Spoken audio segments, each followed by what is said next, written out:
George Parr, you are an investment banker. I am, yes. Yes. And as such, you have your fingers right on the pulse of the financial market. Yeah, very much so, yes. And during the summer, there's been a great deal of turbulence and volatility in the market, yes. Tremendous, yes, tremendous. Yes, and what has caused that? Well, you have to remember two things about the markets. One is that they are made up of very sharp and sophisticated people who, these are the greatest brains in the world. And the second thing you have to remember is that the financial markets, to use the common phrase, are driven by sentiment. What does that mean? What does that mean? Well, things, let's say, are just going along as normal in the market, and then suddenly, out of the blue, one of these very sharp and sophisticated people says, "My God, something awful's going to happen! We lost everything! Oh, my God, what are we going to do? What are we going to do?"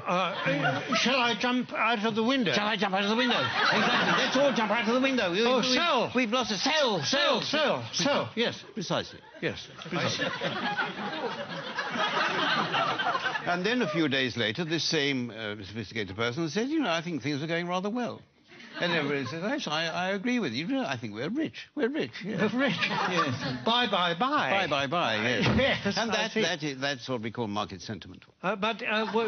Yes. Surely we are exaggerating just a bit, aren't we? I don't know. I mean, in August, in the middle of August this year, when the market absolutely plunged in London, a well-known city firm, State Street Global Markets, issued a statement in which it said, and I quote, "Market participants don't know whether to buy on the rumour and sell on the news, do the opposite, do both, or do neither, depending on which way the wind is blowing," unquote. Yes, and this is the kind of rigorous analysis that companies will pay huge salaries for. Yes, exactly. And a few days later, when the markets had gone up a little bit, the senior equities advisor on ABM Ambro Morgan said, and I quote, "We're back to happy days again." Well, no price is too high for that kind of mature wisdom, certainly is it? Not. And the reason this sort of people are paid millions of pounds in bonuses. Yes, of course. During this summer, there have been actual causes behind the volatility in the markets, haven't there? I mean, specifically and especially in America, granting vast numbers of mortgages to people who can't afford them on properties which are diminishing in value. It's the so-called subprime situation, yes. The subprime market. Yes. How does that work, in fact? Well, imagine, if you can, say, an unemployed black man sitting on a crumbling porch somewhere in Alabama in his string vest, and a chap comes along and said, "Would you like to buy this house before it falls down? And why don't you let me lend you the money?" And is this chap who says this, is he a banker? Oh, no. He's a mortgage salesman. His income depends entirely on the number of mortgages that he can arrange. So his judgment to arrange mortgages is completely objective? Completely objective, yes, absolutely. It would. Yes. And what happens next? Well, then this debt, this mortgage, is taken, bought by a bank and packaged together on Wall Street with a lot of other similar debts. Without going into much detail about what is actually... Without going into any detail, no, it's far too boring. And so this is put into a package of debt, and then it's moved on to Wall Street, and this is extraordinary what happens then, that somehow this package of dodgy debts stops being a package of dodgy debts and starts being what we call a structured investment vehicle.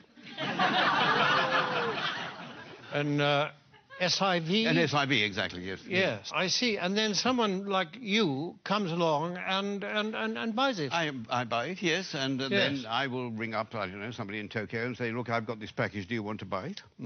And they say, "What's in it?" And I say, "I haven't got the faintest idea." And they say, "How much do you want for it?" And I say, $100 million, and then they say, "Fine, that's it." And that's the market. And presumably this package, I mean, that kind of thing can happen several times to the same it could package. Possibly, yes. And every time it does, of course, then you or someone like you will get a fee and a markup and a profit, yes. And so well, you can't expect us to do it for nothing. It's hard work.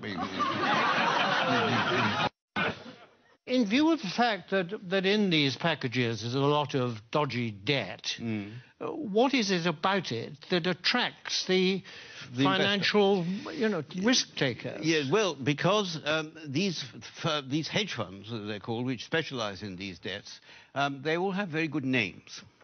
You mean they're responsible companies? No, I don't know. It's nothing to do with their reputation. They have actually very, very good names. The names they think up for them are very good. I'll give you an example.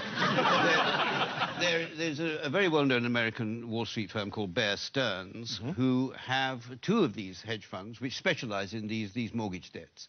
And they lost so much money, lost so much of its value, that Bear Stearns announced that they would have to put in $3.2 billion into one of the funds to try and keep it afloat.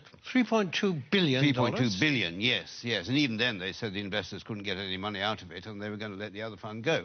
But one of these funds was called the High Grade Structured Credit Strategies Fund, and the other was called the High Grade Structured Credit Enhanced Leverage Fund. Well, that sounds very good. But that's good, isn't it? It sounds very trustworthy. Actually, this is the magic of the market. What started off as lending a few $1,000s to an unemployed black man in a string vest has become a high-grade structured credit enhanced leverage fund. I like the sound of it. It is good. Well, it sounds very trustworthy. I mean, it's got good words in it. It's got words like high. High is good. High is good. Yes. Better than low, anyway, isn't it? Yes, absolutely. And structured is another good word. Very good. Enhanced is... I love enhanced. Enhanced is very... I mean, I'd buy anything if it said enhanced. Absolutely, yes. Yes. It might have been different if it said the unemployed black man in the string vest fund, but yes, because then alarm bells might start to ring. But despite these very plausible names, surely the reality is that the people that lent all this money have been incredibly stupid. Oh, no. The reality is that what was stupid is, for some point, somebody asked how much money these houses were actually worth. I mean, if they hadn't bothered to ask that question, then everything would have gone on as perfectly normal. But unfortunately, they did. I see, but now, you see, people are saying the crisis is likely to turn into financial meltdown. I mean, can that be avoided? It can be avoided, provided that governments and central banks give us, the financial speculators, back the money that we've lost. But isn't that rewarding greed and stupidity? No. It's rewarding what the Prime Minister Gordon Brown called the ingenuity of the markets. That is You see, and we don't want this money to spend on ourselves. We want this money just to go into the market so that we can carry on borrowing and lending money as if nothing had happened without thinking too much about it. Yes, but if the worst came to the worst and you didn't get this money, what then? Well, then there'd be another market crash, and then I would say to you what people like me always say, that it's not us that will suffer, it's your pension fund. Thank you very much, George Parr. A pleasure.